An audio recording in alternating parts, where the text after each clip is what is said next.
ICRT. How are you doing today? Not too bad. Happy New Year, Caitlin. Happy New Year, and thank you for joining us fresh on day one back at the office. Did you have a good Lunar New Year? It was great. Yeah, I was down in southern Taiwan enjoying the beautiful weather and cultural traditions. Amazing. I'm very jealous. I mean, Kaohsiung's got all the best festivities and, of course, weather. Well, I just gave you a grand introduction about you and your diplomatic career. But I want to know, before the title and before life as a diplomat, what kind of person were you growing up? Or how would you like to introduce yourself as Director Greene? Okay, well, thanks, Caitlin. Yeah, no, I've kind of unusual. I actually knew I wanted to be a diplomat since I was just about 8 years old, actually. When I was a kid, I never really had a chance to travel like you did. I was so jealous you were able to live around the world as a child, but I had a pretty domestic childhood. But living in the United States, I was exposed to a lot of people, students and fellow classmates from all around the world, and I had a really early interest in international affairs. And so when I was 8 years old, I used to be a news junkie, and there was the Iran hostage crisis, which is maybe an odd motivator to go into a business. But every night, for 444 days, the news was talking about the embassy staff that had been taken hostage and talking about the life of the Foreign Service. And I said, that's what I want to do. Serve my country, going overseas, learning new cultures, learning the languages. And so I had kind of a fixation on this career path for a long time. And so pretty much everything had revolved around that, which is usually unusual. A lot of people who join the Foreign Service or come to that later in life. And 8 years old is very young. I don't even know what I was doing when I was 8 years old, but that's amazing. And since then, you've spent nearly 3 decades working in Asia. So I'm curious, I mean, you could have gone anywhere in the world as a diplomat, and the US has got embassies literally Africa, I mean, the Americas, Europe, but you chose Asia. So what drew you to Asia and what keeps you here? Yeah. Well, I had a chance, the first chance I had to really live in Asia was in high school. I was got a scholarship to come to Japan or go to Japan as a exchange student. I went to a Japanese high school, lived with a Japanese family.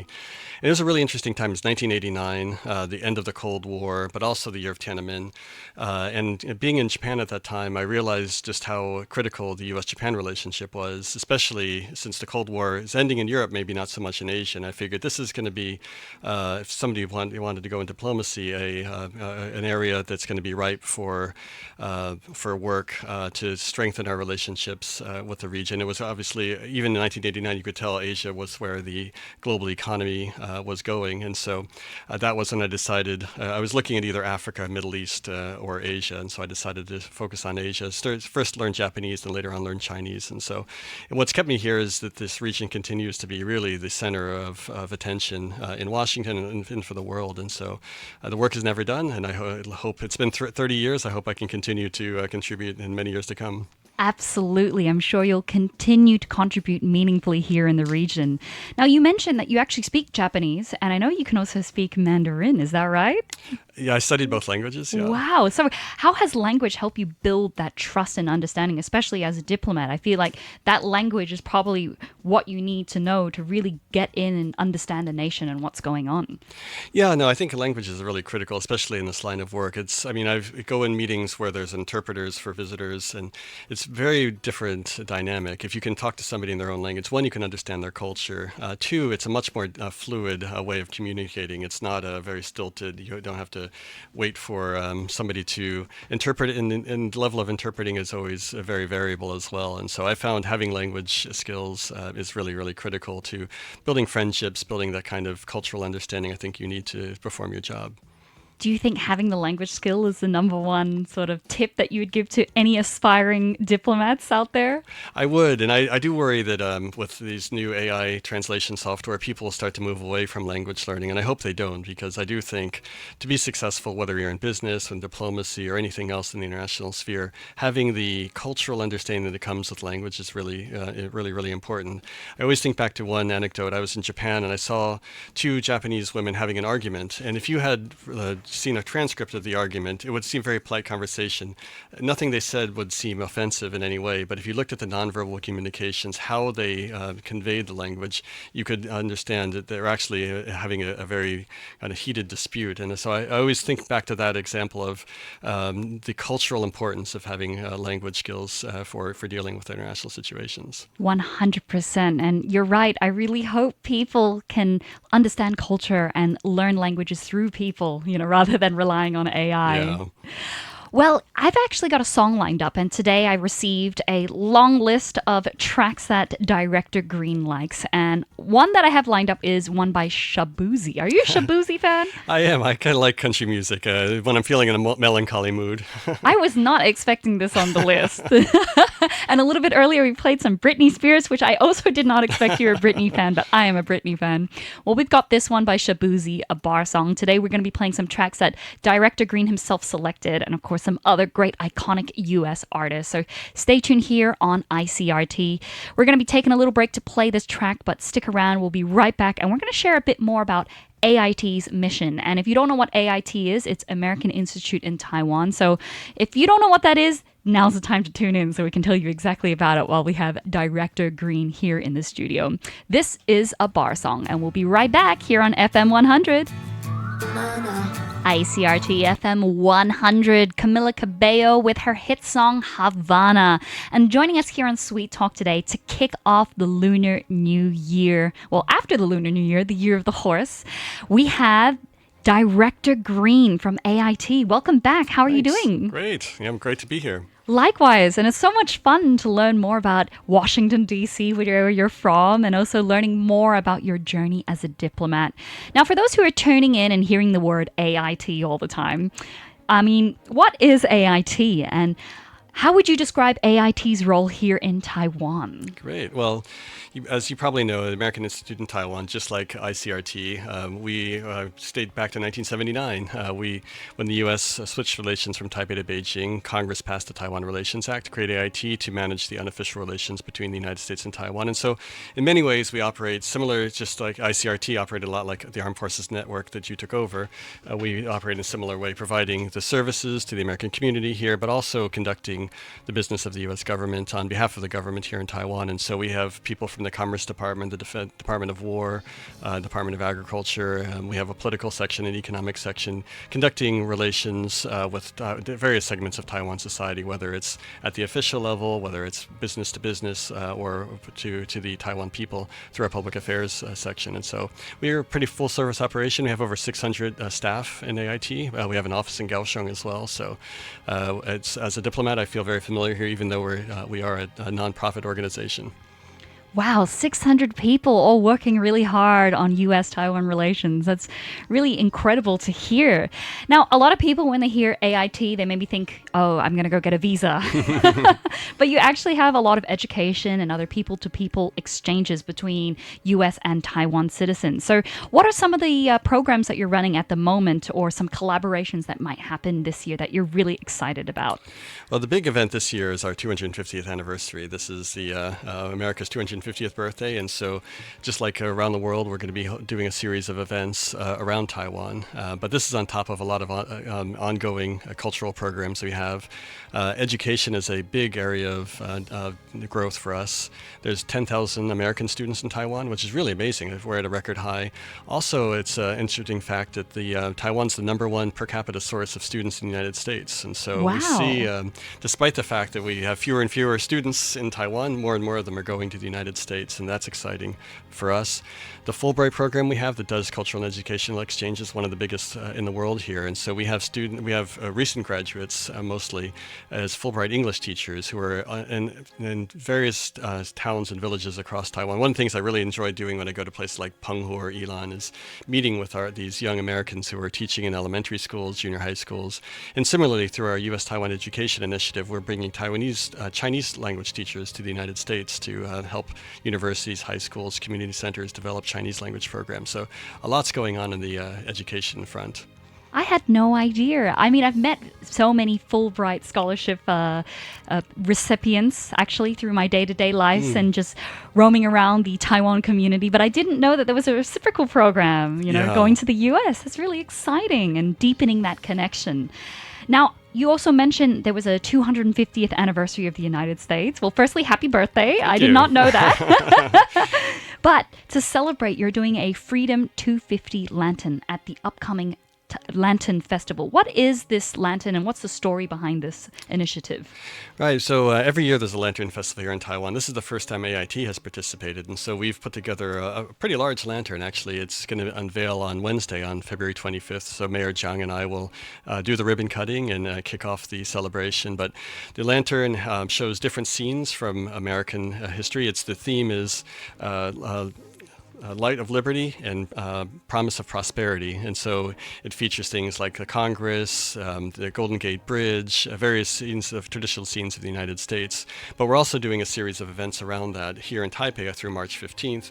And then we're going to be going around Taiwan, as I mentioned, to do different events in Taichung and Kaohsiung and other parts of the island to join the Taiwanese community and Americans here in Taiwan in celebrating our 250th birthday. So we're very excited about it.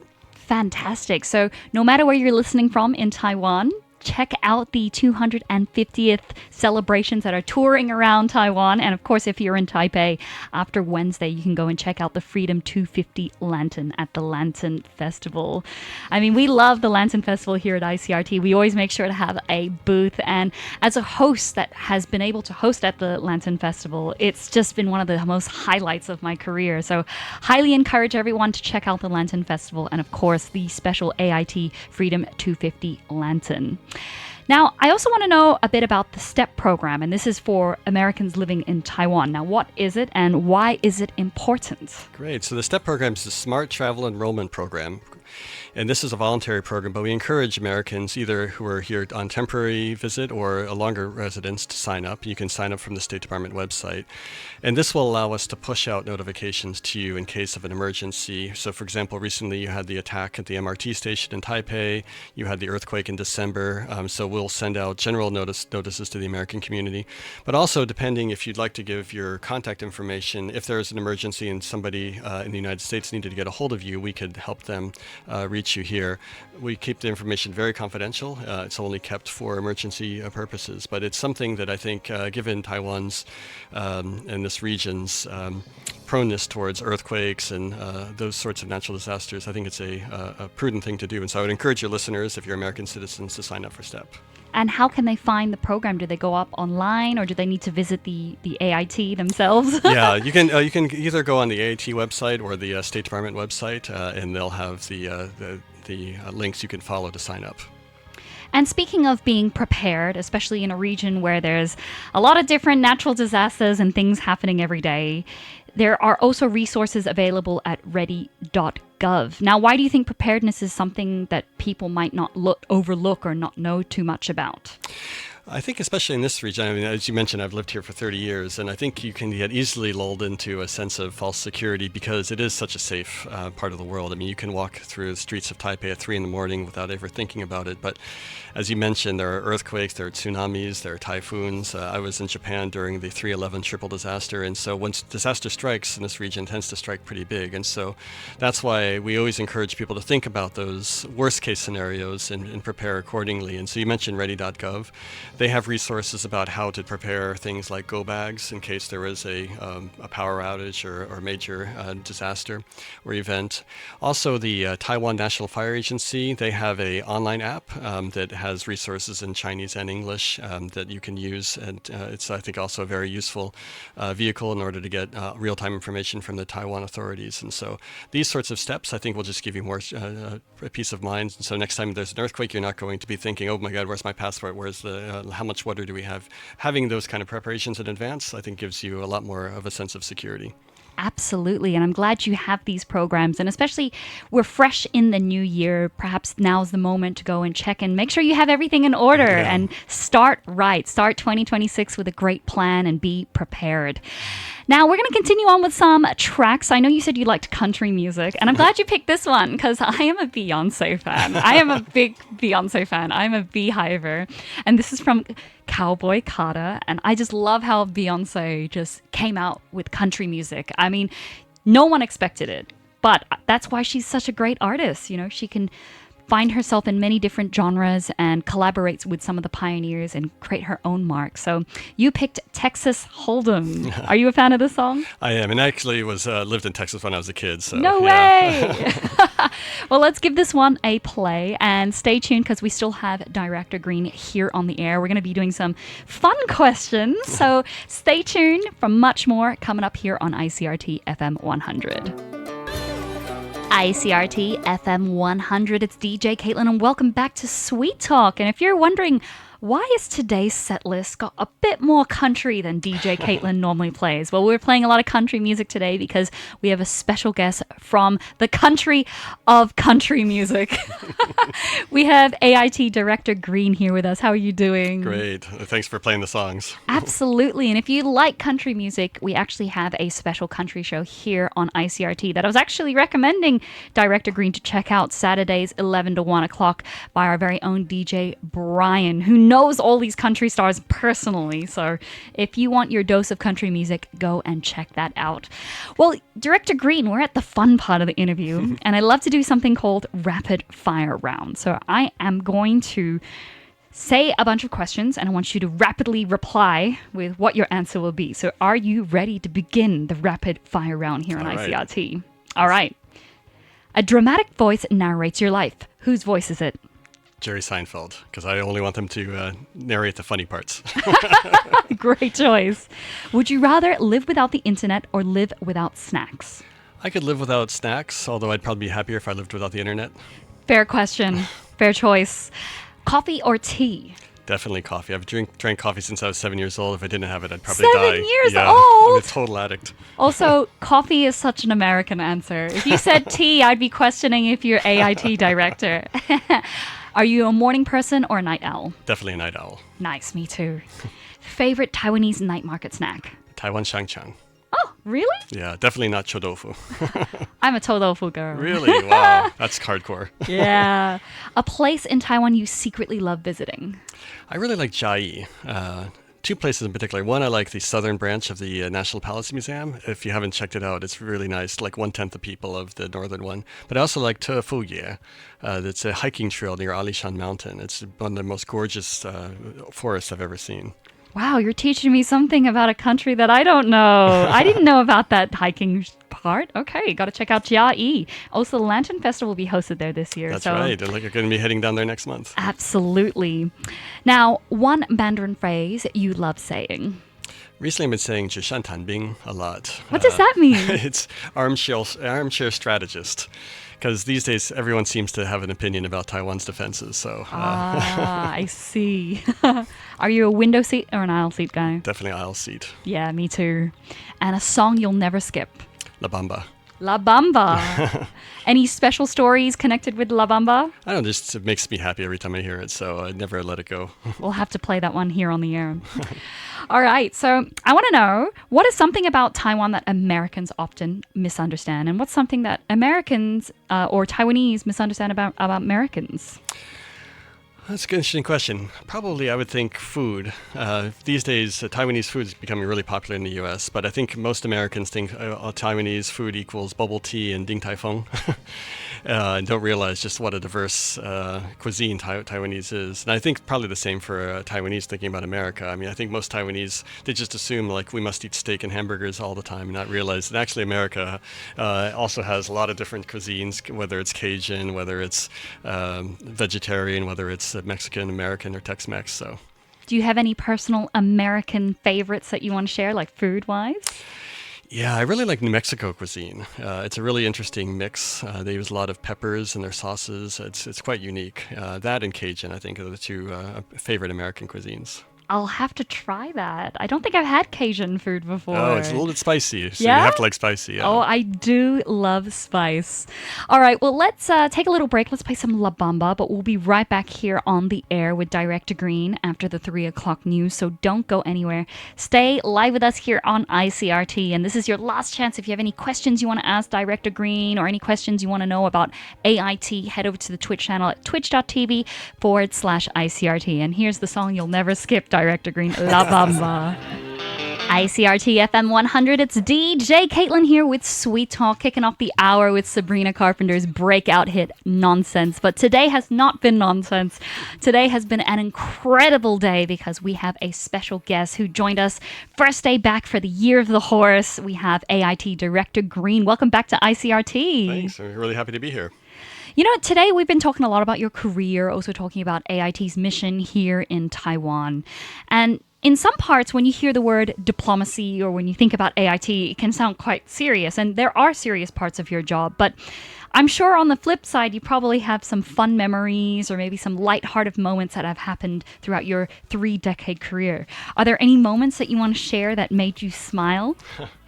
It didn't make me smile at the time, but one memory I like to think about is when I was in Japan for the first time.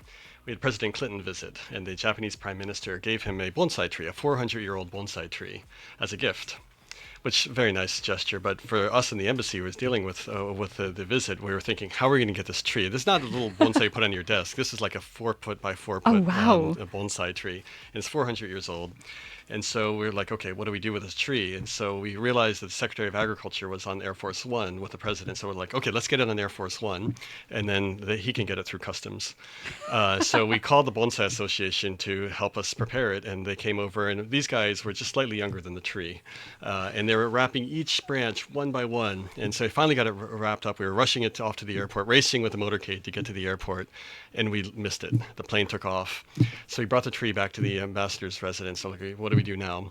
And then the next day, summer turned to autumn, then autumn turned to winter, and we realized the tree was dying.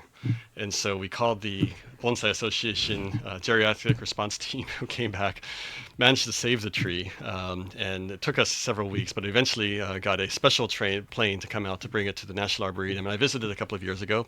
It's now about 430 years old and still doing well. So, but that was kind of a near miss. Funny in retrospect, but it was really panicked. If I killed a 400-year-old bonsai tree, I would have felt really, really guilty for the rest of my life. Wow, I was not expecting that story. 400-year-old bonsai tree. Wow. And I'm really happy to know that the tree was saved and it made it to the United States. And you can visit it if you go to Washington, D.C., go to the National Arboretum. They have a bonsai section, and the tree that was gifted from Prime Minister Obuchi to President Clinton is still there. Fantastic. Well, yes, anyone going to Washington, go and check out that tree. Actually, speaking of which, didn't you say there's a direct flight to Washington happening this year? That's right. EVA Airlines in June, tickets just went open on sale last week. And so a direct flight for the first time from Taoyuan to Dulles International Airport. So we're excited about that. That'll bring us to 170 weekly flights between Taiwan and the United States. Amazing. So what is everyone waiting for? Go and book your flight to visit Washington, D.C. or your next favorite U.S. city. Now, actually, I wanted to ask you if you had the chance to have dinner with any historical or fictional figure to talk about international understanding and diplomacy, who would you choose? Well, since it's the 250th anniversary of America, I'd have to choose Ben Franklin, who was America's first diplomat. I mean, obviously he's famous for a lot of things, including electricity and things, but I think as a diplomat, he was literally put America on the map, and I'd love to hear his stories and how he did that. Great choice, Benjamin Franklin. And speaking of which, if you're just joining us a little bit earlier on the show, we talked about the 250th anniversary of the United States, or birthday of the United States, and you'll be doing some programs across Taiwan and also launching a special 250 Freedom Lantern at the Lantern Festival. So everyone can celebrate 250 years of the United States this year. Now, I know you're a very busy man, Director Greene, but before we let you go here, I wanted to ask, do you have any final words of advice or any last words you'd like to share with our listeners tuning in here today at ICRT? Well, maybe I'll just pick up on our last conversation and recommend everybody take this opportunity to visit the United States. We have direct flights now to Seattle, to Phoenix, Arizona, to New York, to Washington, to San Francisco. So this is a great time to visit America. If you get there, July 4th is our birthday day, and there'll be fireworks and parades and all sorts of things. And so I'd encourage everybody to take advantage. The Taiwan dollar is stronger than ever, so America's cheap by comparison. So I look forward to seeing you there. Absolutely, and hopefully see you in the United States at some point too. Yeah.